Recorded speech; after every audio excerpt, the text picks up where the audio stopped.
बहुत समय पहले की बात है। उदयपुर नामक गांव में स्वाति और नेहा दो सहेली रहा करती थीं। नेहा बहुत अमीर थी और स्वाति बहुत गरीब। नेहा हमेशा अपने अमीर होने का घमंड करती थी और हमेशा स्वाति को नीचा दिखाती थी। स्वाति गरीब जरूर थी, लेकिन वह दिल से बहुत अमीर थी। एक दिन स्वाति और नेहा कॉलेज जा रही थी। तभी उन्हें रास्ते में एक बूढ़ी औरत मिलती है।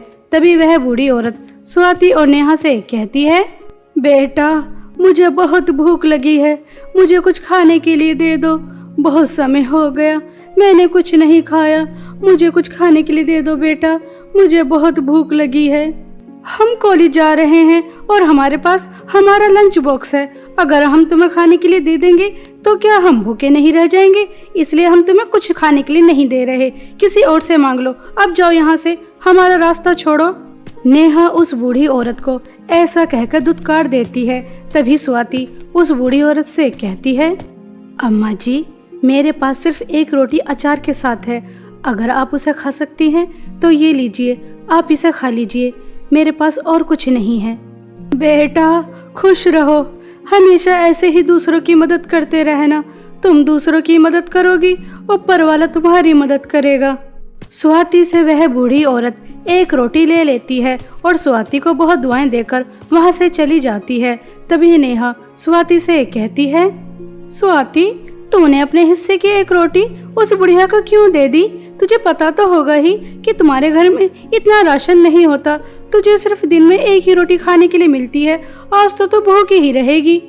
नेहा, वह अम्मा जी कितनी ज्यादा भूखी थी। मैं तो एक समय भूखी रह सकती हूँ, और तूने देखा नहीं, उन्होंने मुझे कितनी सारी दुआएं दी।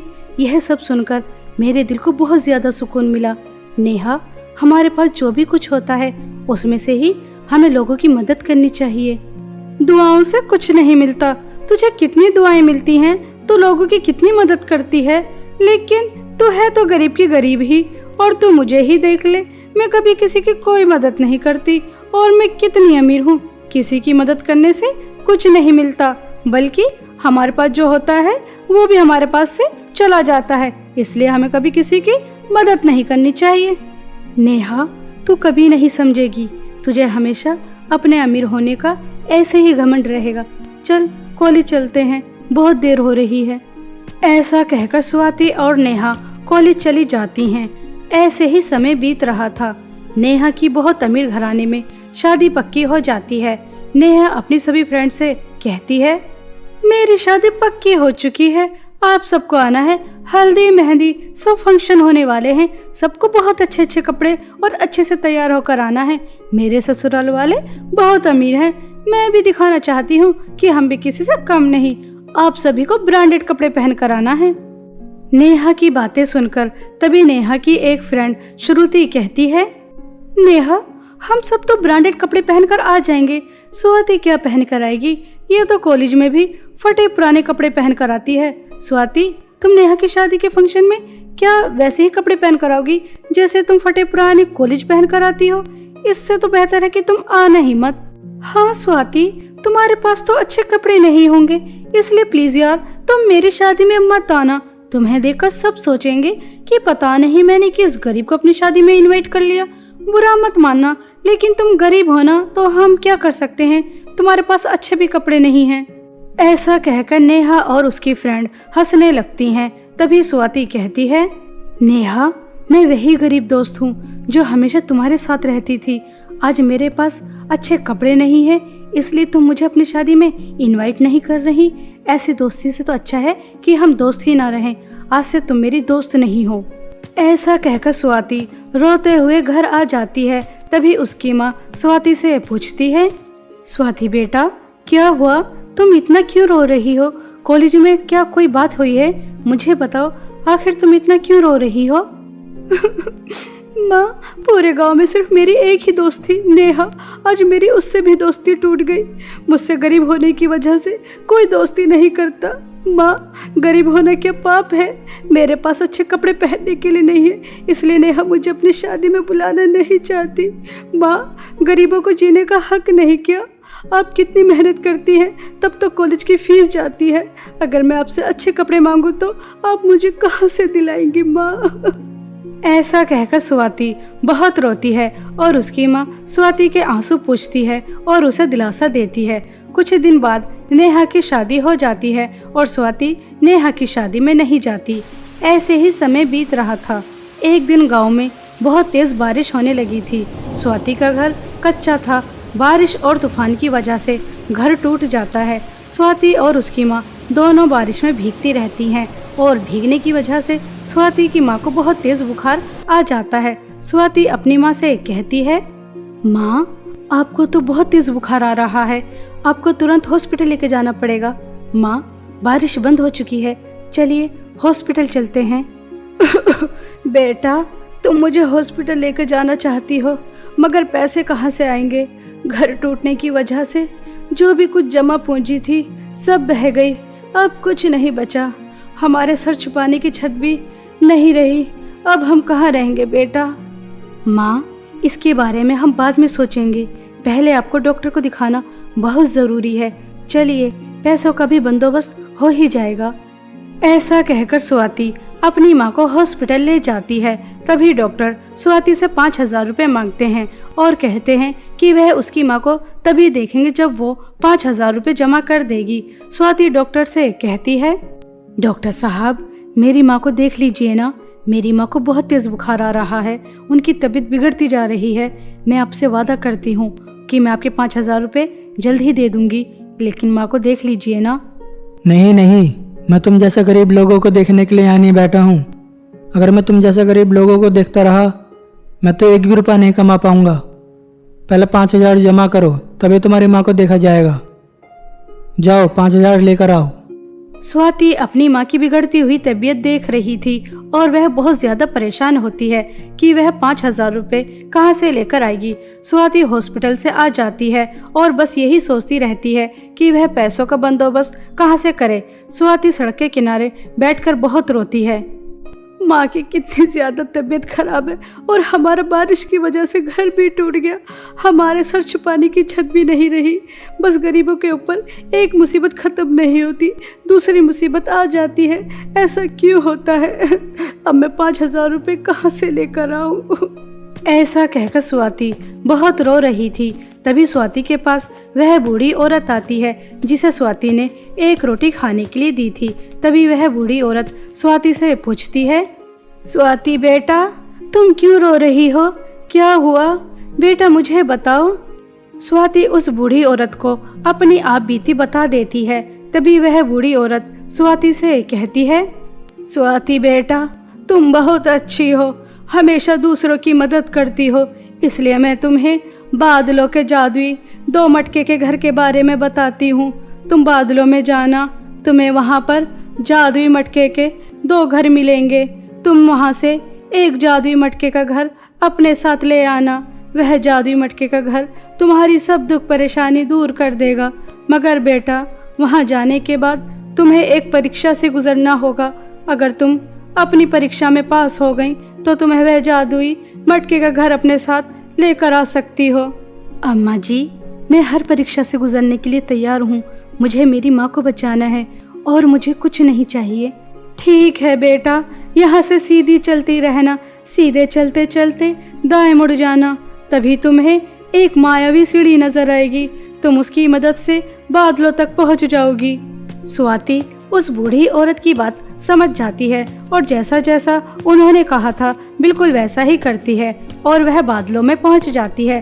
तभी स्वाति को जैसा उस बूढ़ी औरत ने कहा था बिल्कुल वैसा ही नजर आता है। स्वाति को जादुई 2 मटके के घर नजर आते हैं। तभी जादुई मटके के एक घर से आवाज आती है, स्वाति मुझे अपने साथ ले जाओ, मेरे जादुई मटके के घर के अंदर बहुत सोना चांदी हीरे जवाहरात हैं, तुम्हें कभी कोई परेशानी नहीं होगी। स्वाति मेरे जादुई मटके के घर के अंदर एक बूढ़ी औरत बहुत बीमार है, क्या तुम उनकी सेवा कर सकती हो? तुम्हें बहुत पुण्य मिलेगा।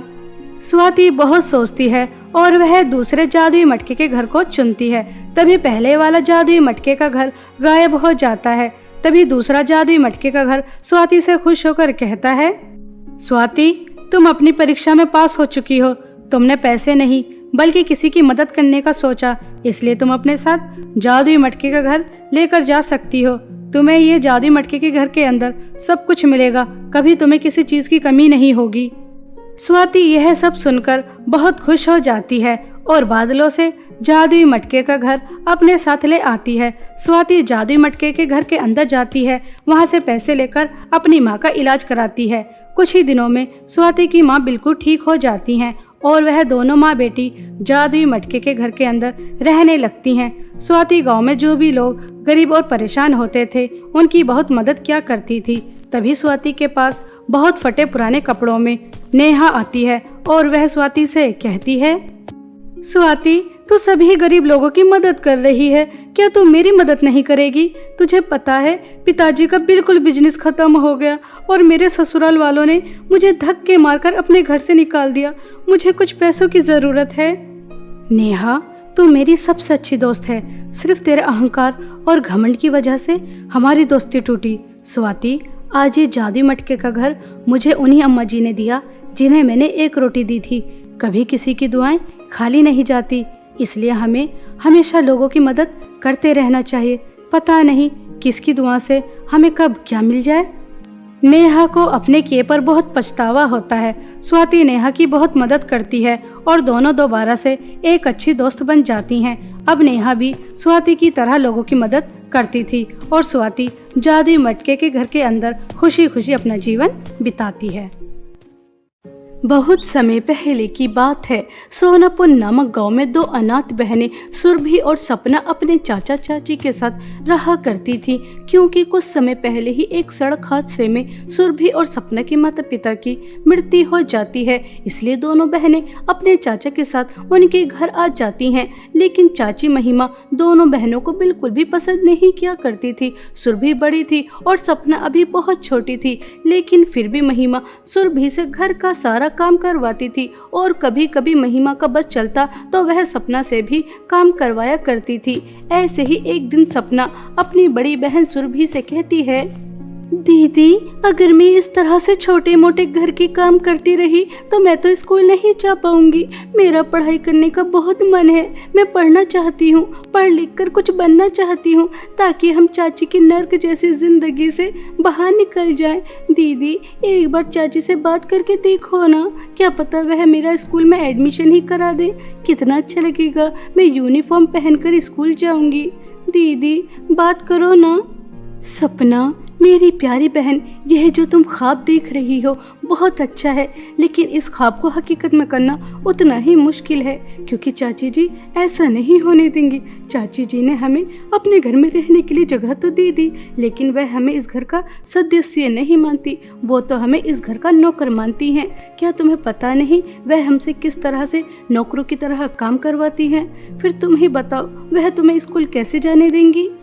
सुरभि और सपना आपस में बातें कर ही रही थी, तभी वहाँ पर महिमा आ जाती है और सुरभि को जोर से थप्पड़ मारकर कहती है, तुम दोनों मनहूस बहनें यहाँ बैठकर क्या खिचड़ी पका रही हो? मनहूस सुरभि की बच्ची, मैंने तुझसे कितनी देर पहले कहा था कि मुझे भूख लगी है, मेरे लिए स्वादिष्ट स्वादिष्ट पकवान बना कर लेकर आ, लेकिन महारानी है कि यहाँ आकर अपनी बहन से गप्पे लड़ा रही है। चाची जी मुझे माफ कर दो, मेरे दिमाग से निकल गया, बस मुझे 10 मिनट दीजिए, मैं अभी फटाफट आपके लिए खाना बना कर लेकर आती हूँ।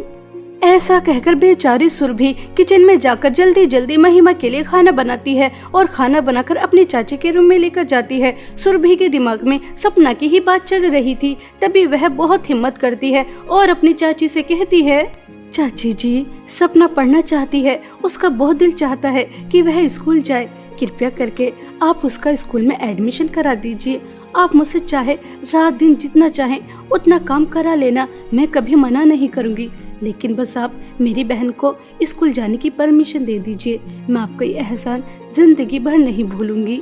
सुरभि के इतना कहते ही महिमा आग बबूला हो जाती है और वह गरम गरम खाने की थाल सुरभि के ऊपर फेंक देती है और उसके बाद सुरभि को जोर से थप्पड़ मारकर कहती है, मनहूस, तेरी बहन को पढ़ लिख कर कौन सा कलेक्टर बन जाना है, रहेगी तो वो फिर भी मेरे घर की नौकरानी ही। आज तो तूने मेरे सामने ऐसी बात कर दी है। अगर तूने दोबारा से स्कूल जाने की बात की तो फिर मैं तुम दोनों बहनों को अपने घर से धक्के मार कर निकाल दूंगी। फिर रहना सड़क पर भीख मांगते हुए। मैंने तुम्हें अपने घर में रहने के लिए जगह दे दी, ये क्या तुम्हारे लिए काफी नहीं है? महारानी की बहन को स्कूल जाना है, अब चल यहाँ से। सारा मूड खराब कर दिया मनहूस।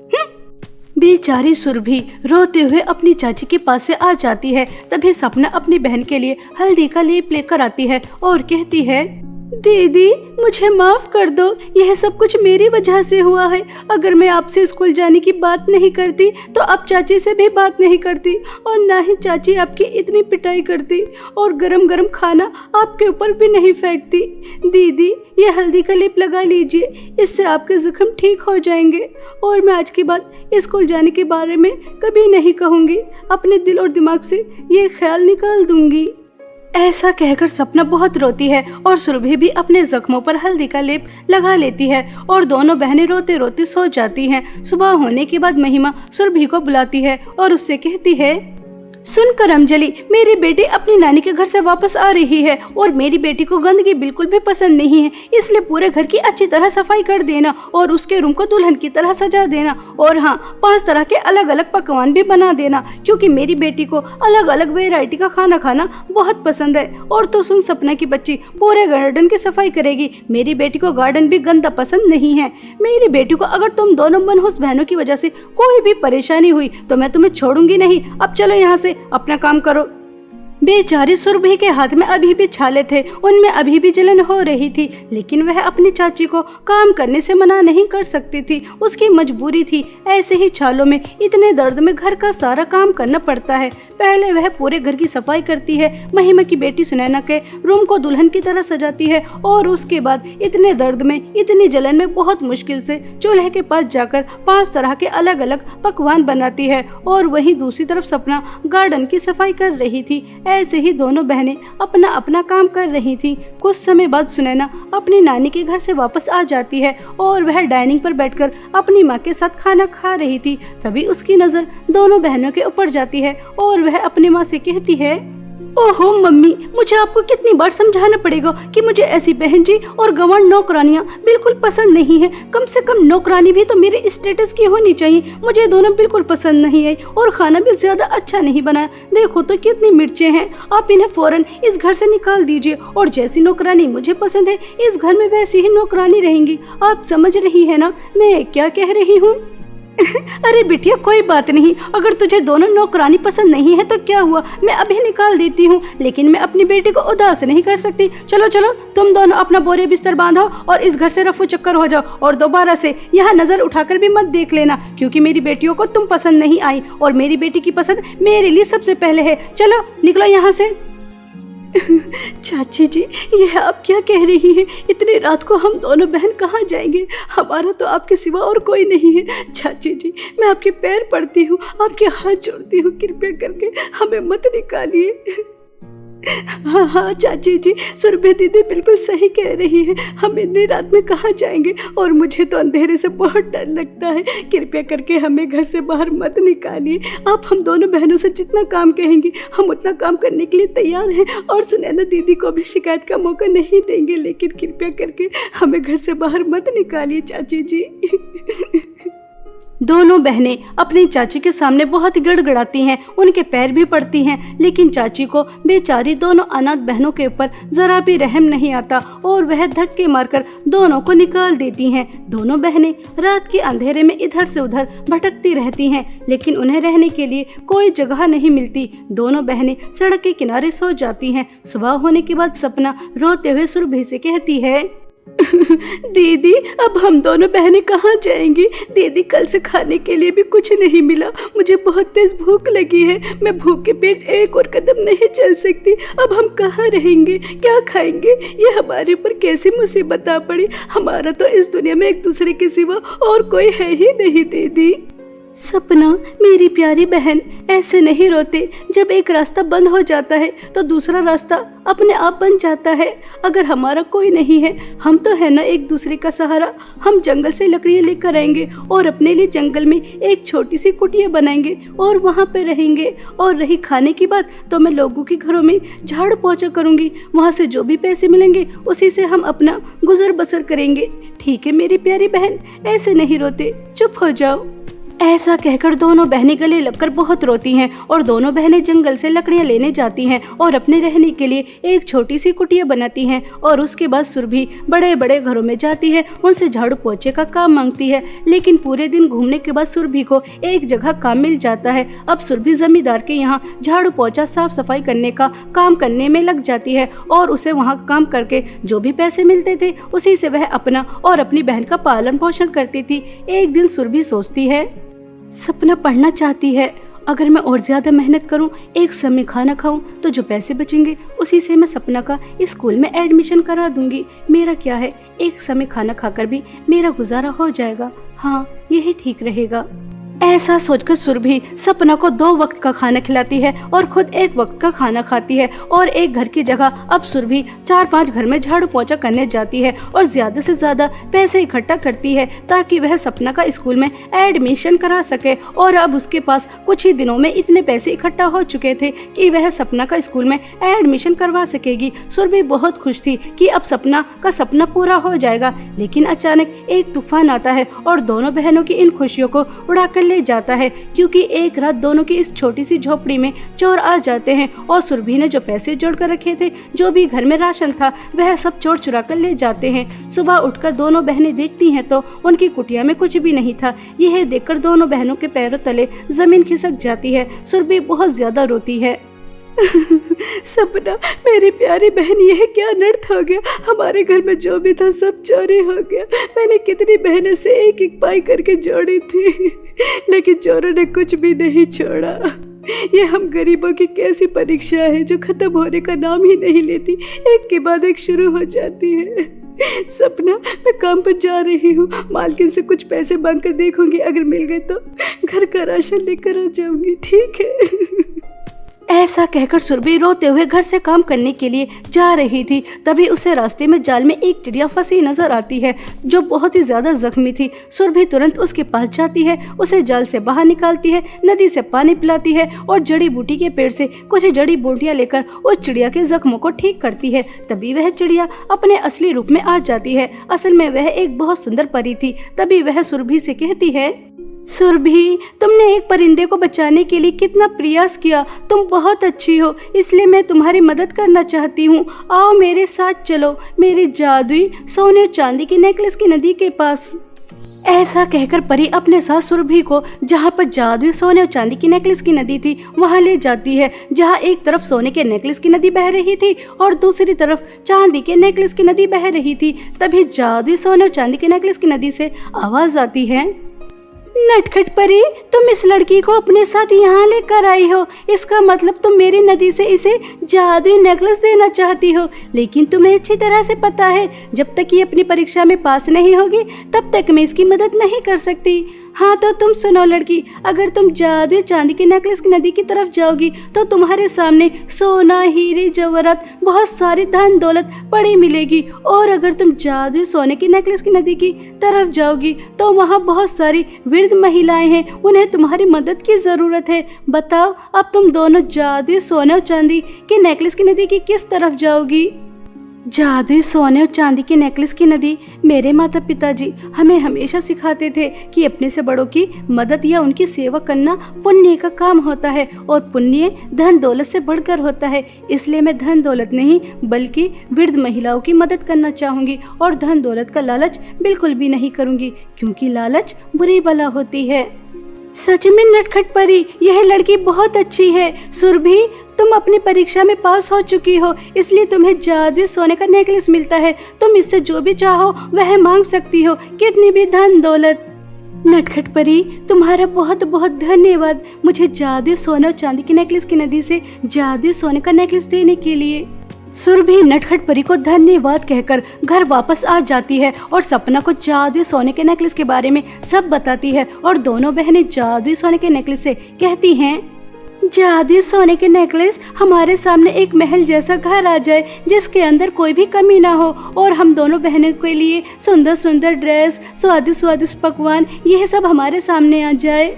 सपना और सुरभि के इतना कहते ही जादुई सोने का नेकलेस, एक सुंदर सा घर जिसके अंदर किसी चीज की कोई कमी नहीं थी, सुंदर सुंदर ड्रेस, बहुत स्वादिष्ट स्वादिष्ट पकवान, यह देखकर दोनों बहनें बहुत खुश होती हैं और दोनों बहनें एक शहजादी वाली जिंदगी जीती हैं। और अब सपना स्कूल भी जाने लगती है। अपनी बहन को यूं स्कूल जाते देख सुरभि बहुत खुश होती है, लेकिन जब इस बात की खबर महिमा और उसकी बेटी को लगती है तो दोनों माँ बेटी आग बबूला हो जाती हैं।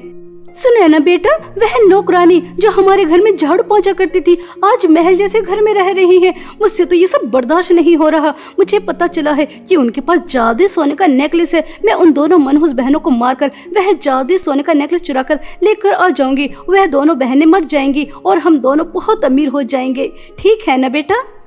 ऐसा कहकर महिमा अपनी बेटी के साथ कुछ गुंडों को लेती है ताकि वह सुरभि और सपना को मार सके और जादुई सोने का नेकलेस आसानी से चुराकर लेकर आ सके। लेकिन जैसे ही महिमा जादुई सोने के नेकलेस को हाथ लगाती है तो उससे बहुत तेज करंट लगता है और उसके बाद जादुई सोने के नेकलेस से बहुत सारे सांप और बिच्छू निकल कर आते हैं जो उन गुंडों को, महिमा को और सुनैना को तुरंत ही डस लेते हैं और तुरंत ही उन सबकी मृत्यु हो जाती है। उन सभी को उनके लालच और बुरे स्वभाव की सजा बहुत अच्छी तरह मिल जाती है। और वहीं दूसरी तरफ दोनों बहनें जादुई सोने की नेकलेस की मदद से एक हंसी खुशी जीवन बिताती हैं और गांव के सभी गरीब, अनाथ और परेशान लोगों की भी बहुत मदद करती हैं।